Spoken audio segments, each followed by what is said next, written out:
Hello everyone, welcome to Brahmi academy. स्वागत है आपका लूसेंट रिवीजन सीरीज में, जहां हम पूरी लूसेंट का बहुत ही बेहतरीन तरीके से स्टडी कर रहे हैं ट्रिक के साथ। बहुत सारे बच्चों को बहुत अच्छे लग रहे हैं वीडियो, तो आपको भी ज़रूर लगेंगे। अगर आप चैनल में नए हैं तो सब्सक्राइब ज़रूर कर लीजिएगा और वीडियो पसंद आता है तो लाइक भी ज़रूर करिएगा। हम कर रहे हैं आधुनिक भारत का ये हमारा सेकेंड लेक्चर है। इसके पहले एक लेक्चर हम देख चुके हैं। मैंने बिल्कुल शुरू से बताया है कि कैसे आप मध्यकालीन से आधुनिक भारत को कनेक्ट करेंगे और फिर धीरे धीरे हम आगे बढ़ते चलेंगे। हम इसमें भी क्या पढ़ रहे हैं, जो उत्तरकालीन मुगल सम्राट जितने भी हुए हैं औरंगजेब के बाद। लूसेंट में क्योंकि पहले उसके बारे में दिया हुआ है, इसलिए हमने भी वहीं से स्टार्ट किया है।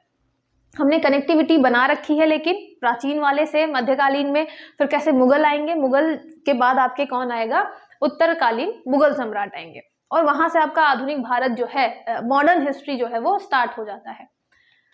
जब हम पूरी लूसेंट कवर कर लेंगे तो लास्ट में आपका एक टेस्ट होगा, जो कि हमारे ब्राह्मी एकेडमी के एप्लीकेशन पर होगा। एप्लीकेशन की लिंक आपको डिस्क्रिप्शन में मिल जाएगी।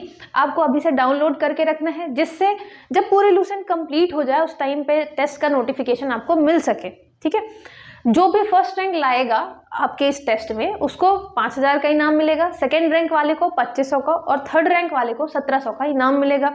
बिल्कुल फ्री टेस्ट रहेगा, तो पार्टिसिपेट आपको जरूर करना है। ठीक है, हम पढ़ रहे थे उत्तरकालीन मुगल सम्राट के बारे में। मैंने आपको बताया कि जैसे ही मुगल उत्तराधिकारी कमजोर पड़ते जाएंगे तो अलग अलग जगह पे, मतलब भारत में और भारत के आसपास वाले जो मुगल राज्य हुआ करता था, वहां पे छोटे छोटे आपके जो शासक हैं वो अपने आप को स्वतंत्र घोषित कर लेंगे। स्पेशली हम जो आपके स्वतंत्र इलाका है उसको 3 भागों में डिवाइड करते हैं। पहला आपका एक है, जैसे ये स्वतंत्र होने वाले जो राज्य हैं उनको हम 3 भागों में डिवाइड करेंगे। एक जो है वो आपका है सक्सेशन स्टेट। ठीक है, एक सक्सेशन स्टेट। ये कौन से स्टेट होंगे? ये ऐसे राज्य हैं जहां पे पहले, मतलब ये जो इलाके थे वो किसके अंतर्गत आते हैं, वो मुगल साम्राज्य के अंतर्गत आते हैं। अब जैसे ही उत्तराधिकारी आपके कमजोर हो जाएंगे तो जो भी वहां के गवर्नर हैं, जो मुगल गवर्नर हुआ करते थे, वो अपने आप को क्या करेंगे, स्वतंत्र घोषित कर लेंगे। इसमें आप नाम पढ़ेंगे तो आपको यहाँ पे मिलेगा एक तो हैदराबाद। हमने लास्ट लेक्चर में ही हैदराबाद के बारे में पढ़ा है कि यहाँ पे जो चिनकिलिच खां है वो हैदराबाद को स्वतंत्र घोषित करवा लेगा। किसके टाइम पे? मोहम्मद शाह के टाइम पे। ठीक है, एक दूसरा आप नाम पढ़ेंगे बंगाल वाला इलाका। ठीक है, बंगाल वाला इलाका, ये भी यहाँ पे क्या हो जाता है, ये भी स्वतंत्र घोषित हो जाता है। और यहाँ पे आप थर्ड पढ़ेंगे अवध। ठीक है, यहाँ पे आप थर्ड पढ़ेंगे अवध के बारे में। तो ये हो गया किसका, सक्सेशन स्टेट, एक ये हो गया। दूसरा आप पढ़ेंगे यहाँ पे न्यू स्टेट के बारे में। ये कौन से राज्य हैं? ये ऐसे राज्य हैं जहां पे मुगल, मतलब जो आते मुगल साम्राज्य के अंतर्गत ही थे, लेकिन यहाँ पे जो लोकल आपके लीडर हैं, नेता हैं, वो अपने आप को क्या कर लेते हैं, असर्ट करने लग जाते हैं उस इलाके में। यहाँ पे आपको जो नाम मिलेगा, पहला नाम तो ये क्या मिलेगा आपको, मराठा। आप देखेंगे कि मुगलों के बाद जो सबसे स्ट्रांग उभर कर आता है वो होता है मराठा। मराठा आते हैं। मराठा के बाद आपको एक नाम मिलेगा जाट। ठीक है, वहां के जैसे जागीरदार हो गए, वहां के जो नेता हो गए, लोकल नेता जो हो गए, वो अपने आप को स्ट्रांग बनाते हैं, तो आपको जाट का नाम मिलेगा। ठीक है, आपको यहाँ पे अफगानों का नाम मिलेगा, अफगान। ठीक है, अफगान में जैसे हो गया आपका बंगस, आपका पठान, आपको अफगानों का नाम मिलेगा। और इसके अलावा आपको मिलेगा सिख वाला इलाका, तो ये मान के चलिए एक पंजाब वाला इलाका हो गया। ठीक है, ये न्यू स्टेट में आते हैं। एक आपका जो थर्ड है, तीसरा कहलाएगा आपका इंडिपेंडेंट स्टेट। इंडिपेंडेंट, बिल्कुल इंडिपेंडेंट स्टेट, मतलब आपका ये बिल्कुल अलग ही चल रहा था। डायरेक्ट कंट्रोल जो है, डायरेक्ट इंटरफेयर नहीं होता था मुगलों का इस वाले इलाके में। तो ये कौन से थे? एक तो आपका हो गया मैसूर वाला इलाका। ठीक है, एक हो गया मैसूर, एक हो गया आपका केरल वाला इलाका। ठीक है, इधर केरल वाले इलाके में यहाँ पे होता है। उसके अलावा आपका राजपूत वाला इलाका, आपको भी पता है कि राजपूतों से क्या चल रही थी, दोस्ती चल रही थी। एक आपको मिलेगा चौथा, यहीं पे चौथा लिख देती हूँ, ये असम वाले इलाके में अहोम वाला इलाका। ठीक है, तो यहाँ पे ये छोटे छोटे जो इलाके हैं, देखिए यहाँ पे हम देख लेते हैं। ये वाला जो इलाका है ये आपका किसके अंतर्गत आ जाता है, मराठा के अंतर्गत आता है। ठीक है, यहीं पे आपको क्या मिलेगा, यहाँ पे बगल वाले इलाके में हैदराबाद मिलेगा। हैदराबाद के निजाम हो गए। यहाँ इस वाले इलाके में आपको बंगाल मिलेगा, बंगाल भी अपने आप को स्वतंत्र घोषित करवा लेगा। उसके बगल में आपको अवध मिलेगा, ठीक है। यहाँ पे मथुरा और दिल्ली वाले इलाके में, दिल्ली, आगरा, इस वाले इलाके में आपको जाट मिलेंगे, ठीक है। यहाँ आपको पंजाब में सिख मिलेंगे, तो ये पंजाब वाला इलाका हो गया। इस वाले इलाके में आपको कौन मिलेगा, राजपूत मिलेंगे, राजपूत मिलेंगे। यहाँ पे मैंने आपको बता दिया केरल में होगा। ये छोटा सा यहाँ पे इलाका किसका रहेगा, ये मैसूर वाला रहेगा, ठीक है, मैसूर रहेगा। यहीं पे जो आपका कुमायूं हिमालय वाला रीजन है, तो यहाँ पे हिमालय के फुट हिल्स में, मतलब हिमालय के जस्ट नीचे आप मान के चलिए रुहेलखंड वाला जो इलाका रहता है वो रहता है, ठीक है, अफगानों का इलाका। उसके अलावा कौन सा बच रहा है आपका, ये अवध हो गया, रोहेलखंड हो गया, बंगाल, कर्नाटक, भरतपुर मतलब यहाँ पे आप मान के चलिए कि जो जाट होते हैं वो उस इलाके में अपना क्या करते हैं, जो आपका चूड़ामन और जो बदन सिंह है वो जाट होते हैं और वो एक भरतपुर वाले इलाके में अपना शासन चला रहे होते हैं, ठीक है। तो ये हो गए, ये आपके मेन जो हैं, ये मान के चलिए जो मेन आपके छोटे छोटे जो राजा हैं, छोटे छोटे शासक हैं, वो अपने आप को स्वतंत्र घोषित करा लेते हैं। और बाद में आप देखेंगे कि इन्हीं सब से क्या चल रहा होता है, अंग्रेजों का झगड़ा चल रहा होता है, ठीक है।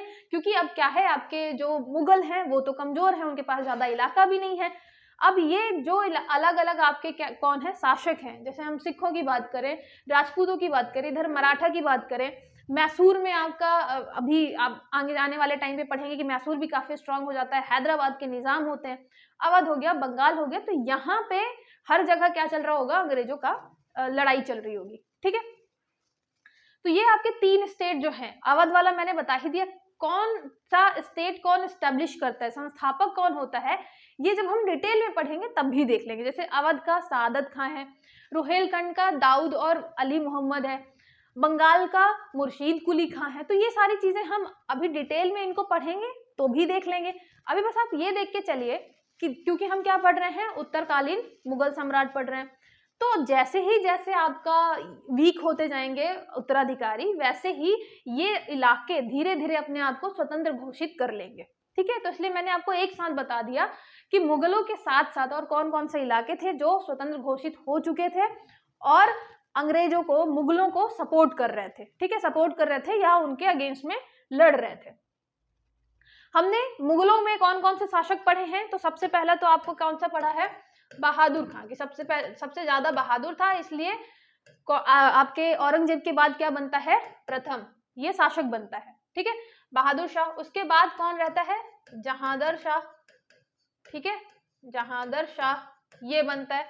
उसके बाद आपका आता है फर्रुख शियार बनता है। इसके टाइम पे मैग्ना कार्टा आता है आपका, ठीक है, फरमान जारी करता है। फिर आपका एक आपने क्या पढ़ा है कि हमने रफी जी के बारे में पढ़ा है, तो रफी जी सबसे कम टाइम के लिए बनते हैं। उसके अलावा हमने मोहम्मद शाह के बारे में पढ़ा है। मोहम्मद शाह जो है मोहम्मद में डूबा हुआ था और इसके टाइम पे काफी ज्यादा क्या होते हैं, आक्रमण होते हैं। आपका जो पेशवा है बाजीराव प्रथम, उनका आक्रमण होता है 1737 में। 1739 में किसका होता है, नादिर शाह का आक्रमण होता है। तो ये होता है मोहम्मद शाह के टाइम पे। अब हम इसी के आगे क्या करेंगे, कंटिन्यू करेंगे। इसके बाद आते हैं अहमद शाह। अब आपको क्या रखना है, हर एक शासक के बारे में जो मेन पॉइंट है वो याद रखना है। जैसे अहमद शाह के बारे में क्या है कि यहाँ पे जो सब काम है वो उद्यम बाई, जिनका किबला ए आलम जिनको कहा जाता था, वो शासन संभाल रही थी, ठीक है। जैसे आप जहांगीर के टाइम पे देखेंगे, नूर जहां का काफी ज्यादा इंटरफेयर था शासन में, है ना, काफी स्ट्रॉन्ग डिसीजन ले रही थी वो अपने टाइम पे।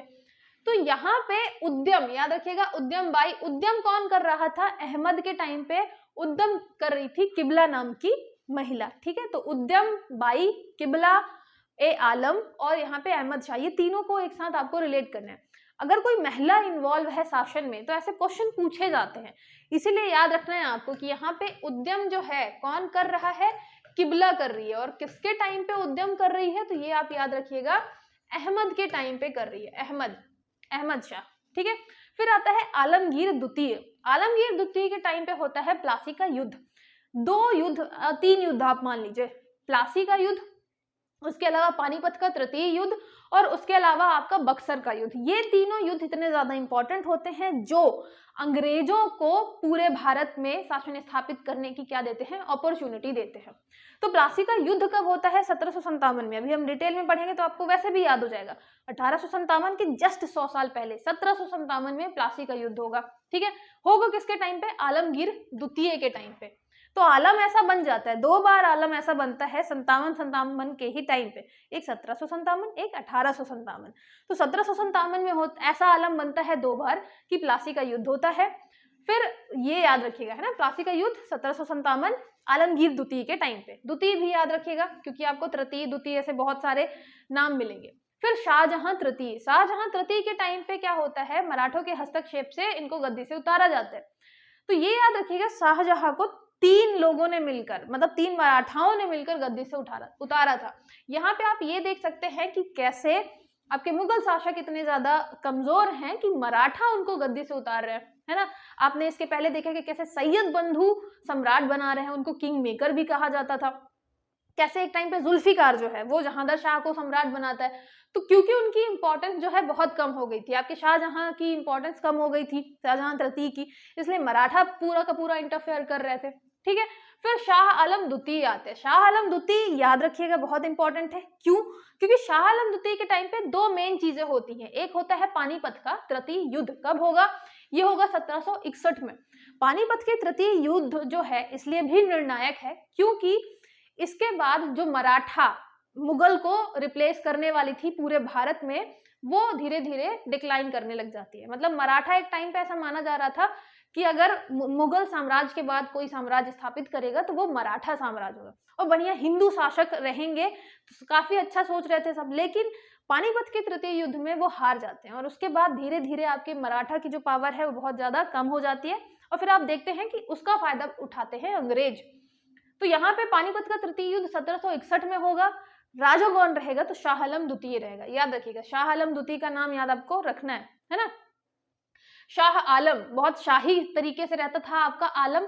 तो यहाँ पे शाह आलम द्वितीय 1761 आपका पानीपत का तृतीय युद्ध और 1764 3 साल बाद ही 1764 बक्सर का युद्ध होता है। ठीक है, तो बक्सर का युद्ध होगा, पानीपत का तृतीय युद्ध होगा। हम अभी इतनी बार इसको पढ़ेंगे कि आपको याद हो जाएगा। बस अभी एक बार दिमाग में आप बैठाते चलिए। 2 बार आलम ऐसा बना, आलमगीर द्वितीय के टाइम पे होता है कौन सा? प्लासी का युद्ध। ठीक है, प्लासी का युद्ध 1757 मतलब 1857 के जस्ट 100 साल पहले, 1857 तो हमें हमेशा याद रहता है, उसके जस्ट 100 साल पहले प्लासी का युद्ध हुआ था। ठीक है, आलम ऐसा बन गया था क्योंकि, तो आलमगीर द्वितीय। उसके बाद शाह आलम, शाह आलम को आप ऐसा भी कर सकते हैं ना कि बहुत ज्यादा शाही टाइप का व्यक्ति था। शाह आलम द्वितीय के टाइम पे क्या होता है? पानीपत का तृतीय युद्ध होता है 1761 में और बक्सर का युद्ध होता है। बक्सर के युद्ध में क्या होता है कि ये शाह आलम द्वितीय ने पार्टिसिपेट किया होता है और जब आप अंग्रेजों के विरुद्ध पार्टिसिपेट कर रहे हैं और हार जाएंगे तो अंग्रेजों ने एक संधि की, 1764 में युद्ध होता है, 1765 में इलाहाबाद की संधि होती है शाह आलम के साथ। अब इनकी हालत ये थी कि इनको अंग्रेजों की बात माननी पड़ गई क्योंकि युद्ध में हार गए थे।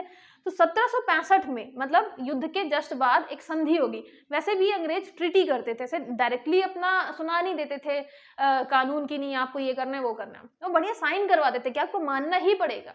तो ट्रीटी होती थी, संधि होती थी। तो इलाहाबाद की संधि कहलाती है, 1765 में होती है युद्ध के बाद। इसमें क्या होता है कि ईस्ट इंडिया कंपनी जो है वो उसके संरक्षण में शाह आलम रहेंगे। और कहाँ रहेंगे? तो उन्होंने दिल्ली से उठाकर इलाहाबाद में उनको रख दिया। ठीक है, तो यहाँ पे जो शाह आलम थे तो उनको अपना दिल्ली जो मेन इलाका था वो छोड़कर इलाहाबाद में रहना पड़ा।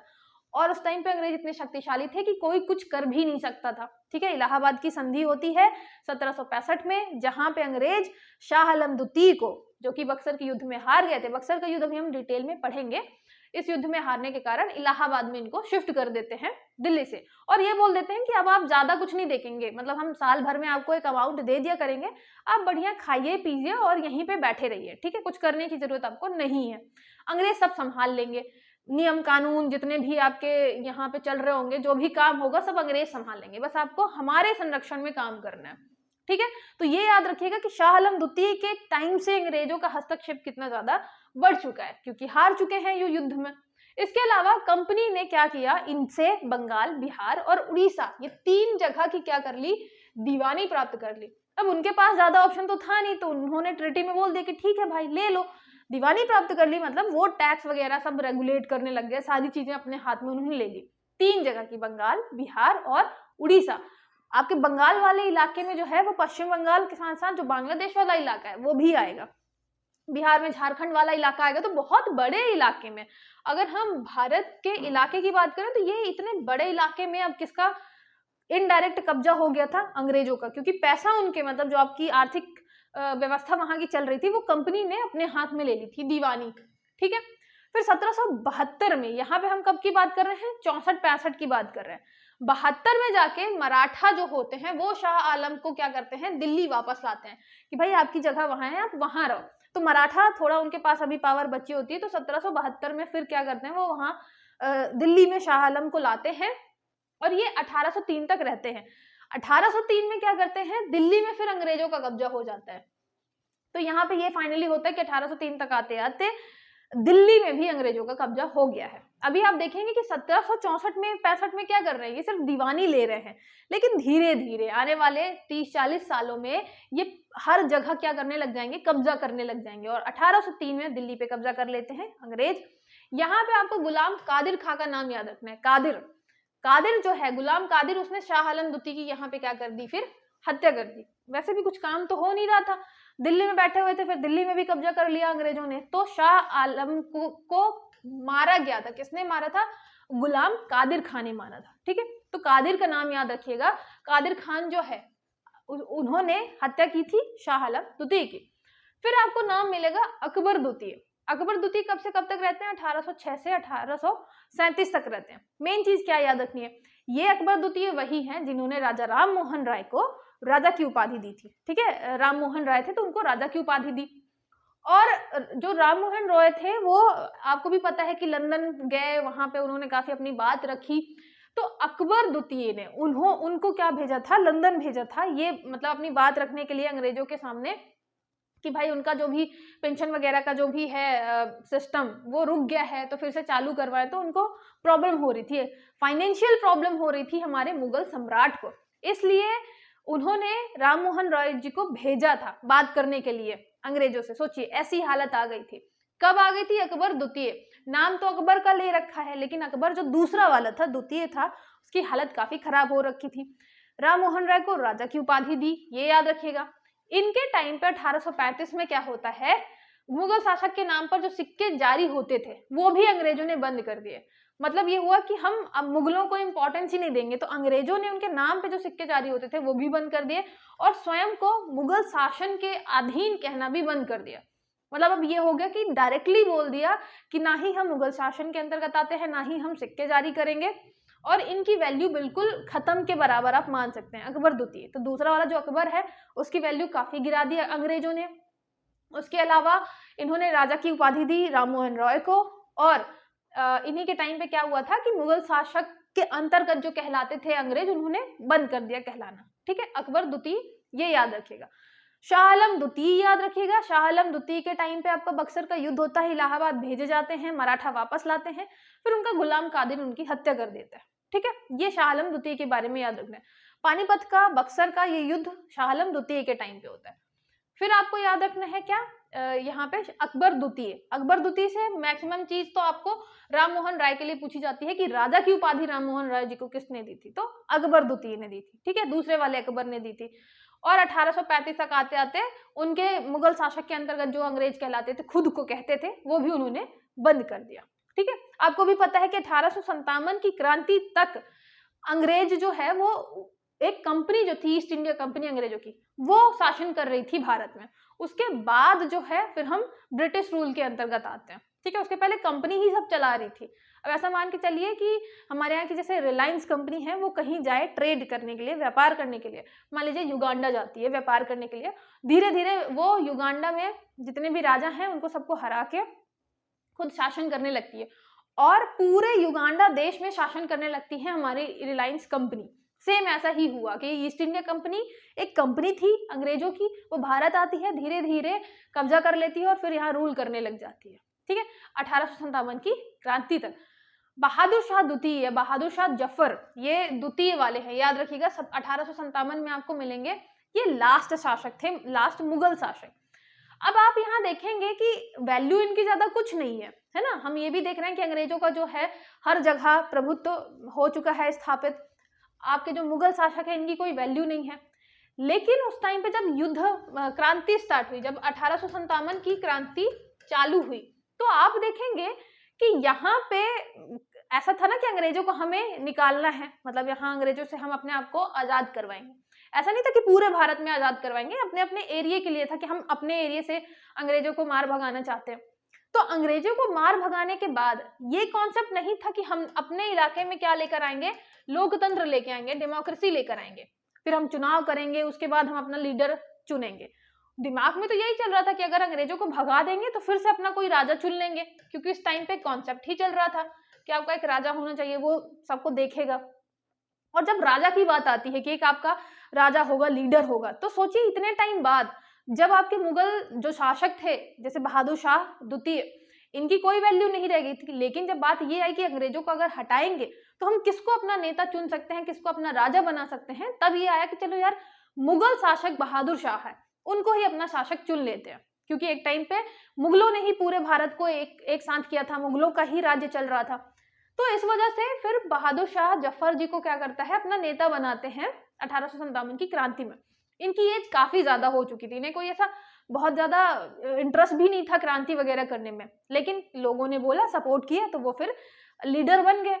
और इसके बाद फिर अंग्रेजों को पता चला कि मान लो आने वाले टाइम पे फिर कोई विद्रोह होता है, तो इनके पास हमेशा माइंड में ये रहेगा कि हमारा एक राजा है, मुगल राजा है, उसको हम अपना राजा फिर से बना सकते हैं। तो इसलिए इन्होंने क्या किया कि बहादुर शाह जो जब पकड़े गए 1857 की क्रांति के बाद, तो उनको फिर कहाँ भेज दिया, रंगून भेज दिया। रंगून मतलब आज का हमारा पड़ोसी म्यांमार।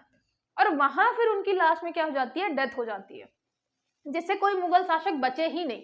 बचेगा नहीं तो दिक्कत ही नहीं होगी, मतलब अगर हमसे क्रांति करेंगे भी तो इसलिए करेंगे कि भाई तुम्हारे जो रूल्स रेगुलेशन हैं वो बहुत ज्यादा कड़े हैं, थोड़ा उनको आप क्या करो, इजी बना लो। इसके लिए नहीं करेंगे कि तुमको हटा के हम कोई और नेता लेकर आएंगे, क्योंकि नेता ही नहीं बचेगा। इसलिए आप देखेंगे कि बहादुर शाह द्वितीय जो है या बहादुर शाह जफर जो है वो लास्ट मुगल शासक रहता है।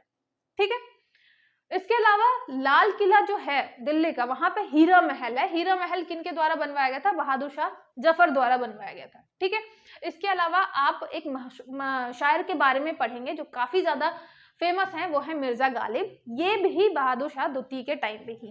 ठीक है, तो ये आपका क्वेश्चन इंपॉर्टेंट है, मिर्जा गालिब पूछा जा चुका है कि किसके शासन काल में थे, तो याद रखिएगा बहादुर शाह जफर के टाइम पे। बहादुर शाह जफर या बहादुर शाह द्वितीय दूसरी बार बहादुर बनने की कोशिश की थी इन्होंने 1857 की क्रांति में, लेकिन फिर वही प्रॉब्लम हो गई, पकड़े गए और फिर उनको बाहर भेज दिया गया, रंगून में कैद करके रखा गया। तो याद रखिएगा दूसरी बार बहादुर बनने की कोशिश की थी 1857 की क्रांति में।